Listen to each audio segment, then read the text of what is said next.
Bersih-bersih saluran air oleh warga di Kelurahan Laryang Bangi, Makassar, dibagi beberapa tim agar dapat menjangkau seluruh wilayah kelurahan. Kegiatan ini dilakukan untuk mengantisipasi banjir dan genangan air yang kerap terjadi saat musim penghujan. Selain kerja bakti bersama, pihak kelurahan juga menyiapkan tim satuan tugas khusus untuk penanganan banjir dan genangan air di wilayah Kelurahan Laryang Bangi. Warga setempat juga dapat memberikan informasi terkait banjir dan genangan air agar segera ditangani oleh Satgas Banjir. Saya sudah memberikan himbauan kepada seluruh RT/RW untuk melanjutkan kepada warganya.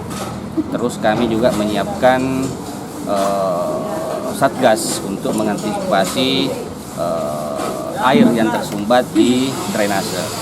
Nah, ketika misalnya ada sumbatan, saya langsung mengarahkan Satgas untuk membersihkan sumbatan itu agar arus air lancar.